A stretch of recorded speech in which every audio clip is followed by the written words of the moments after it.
Coming up next on Win News, everything you need to know about what to expect this storm season, including how to protect your home and keep your family safe.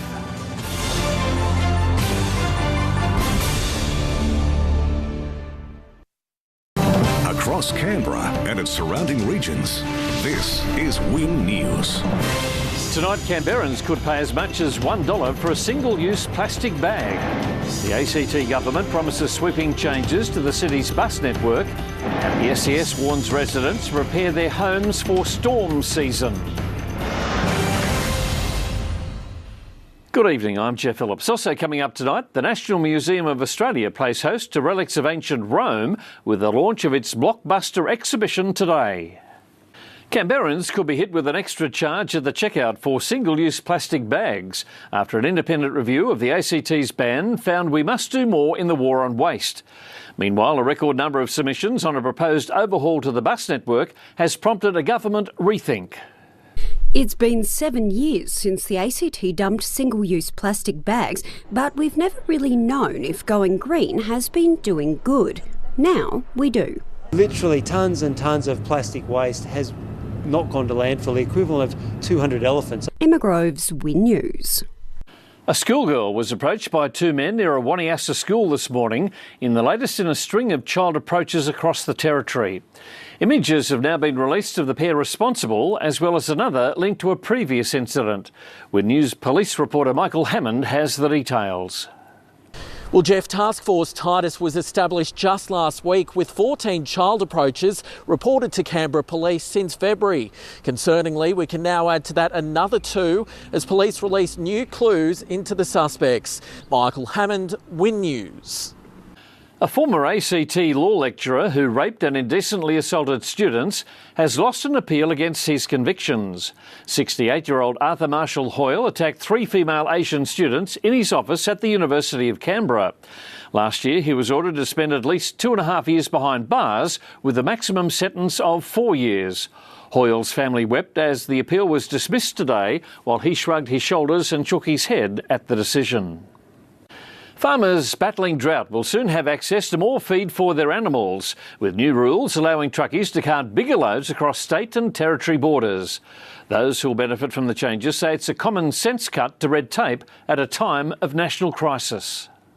Shifting hay and fodder to the areas which need it most, these big rigs also deliver farmers hope.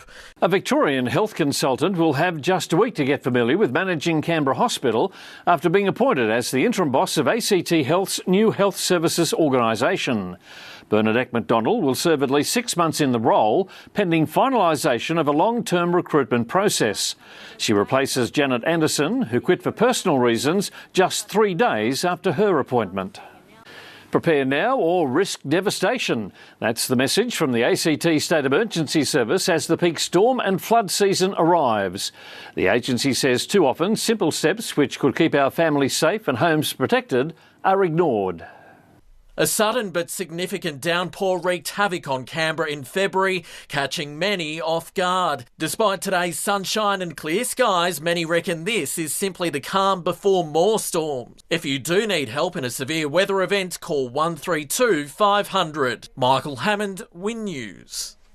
Coming up next on Win News, ancient Roman relics land in the National Museum, and the dementia sufferers taking a musical stroll down memory lane.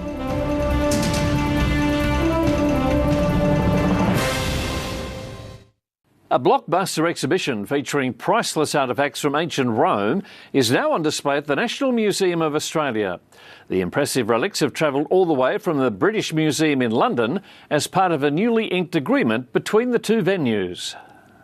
It may be ancient history, but the Eternal City is here and now. The sense of walking with these colossal statues that come from ancient Rome. Donna Ascioli, Win News. It seems one of the greatest maritime mysteries has been solved, and the timing couldn't be better for the National Library of Australia. Marine archaeologists believe they discovered the wreck of Captain James Cook's Endeavour off the east coast of the United States. The NLA's maps curator, Martin Woods, says finding the famous ship brings us closer to a part of our history.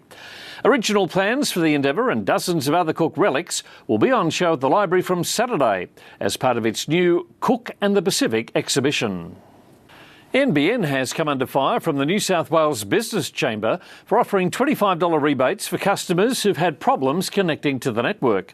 The Chamber argues that for businesses which lost thousands of dollars, that simply doesn't cut it.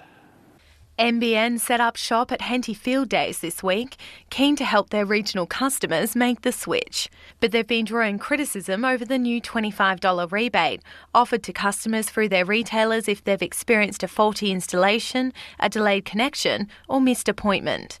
Time for sport with Amy, and plenty of changes for the Canberra Vikings. That's right, Geoff. Their coach Nick Scrivener has decided to shake things up a little this week. Also, Tom Rogers impressive in the JLT One-Day Cup, and the UC7 side looking to continue its charge up the Uni 7's ladder.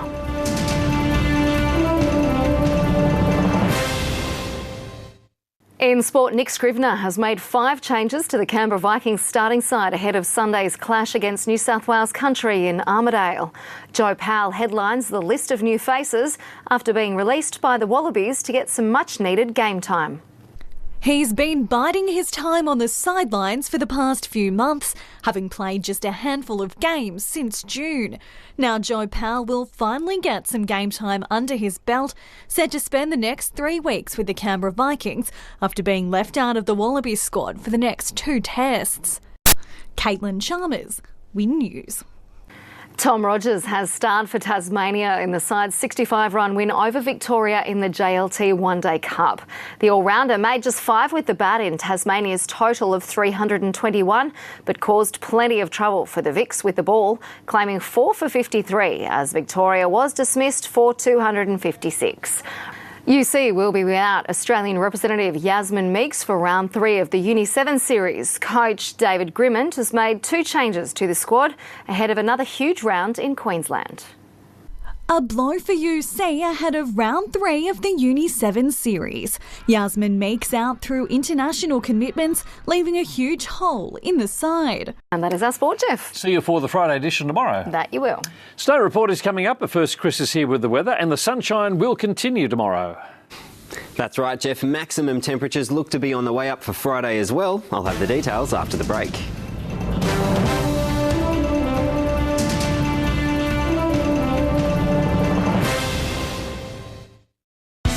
This report brought to you by Australia Post, helping Australian communities every day. Welcome back. Maximum temperatures were near to or below average today. Tonight's weather photo is from Helga. Lake Jindabyne has certainly seen some fuller days, but it's still a great spot and a beautiful blue sky shot, Helga. Thank you very much. If you have a weather photo and you would like to see it on the screen, send it through to us. The address is weather@wintv.com.au. Let's now look at some details from around the region. Some cloud about this morning, but sunshine followed for Wollongong, 11 to 15 degrees and 17 the top for Nowra. Further south, Bateman's Bay, similar conditions, 3 to 16 degrees and 19 the top for Bega. Looking inland now, -6 was the low for a few spots in the Snowies, and winds were much more gentle around the Alpine peaks. Parrish's strongest wind gust recorded was 30 kilometres an hour. And to the ACT, cool starts continued. Goulburn saw a low of -4, but felt closer to -8 just before dawn. -2 for Queanbeyan, but rose to double digits by 10 a.m.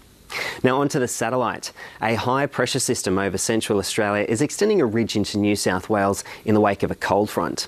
On the synoptic chart, this high will drift slowly east during the next day or two and is expected to be over the Tasman Sea by the weekend. The next cold front is forecast to affect most districts on Sunday.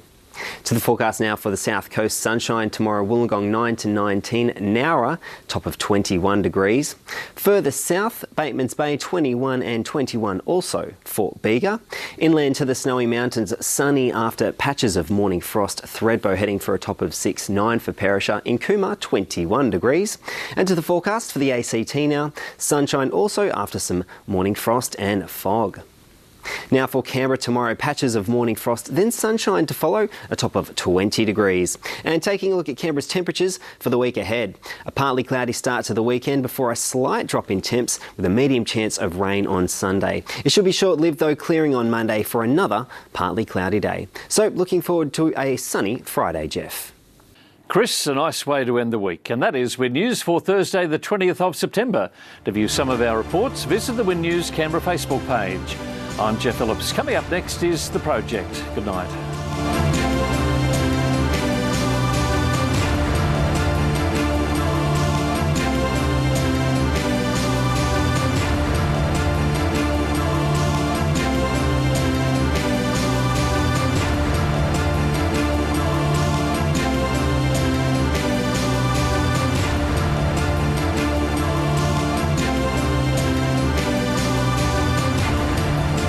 This has been a Win News presentation.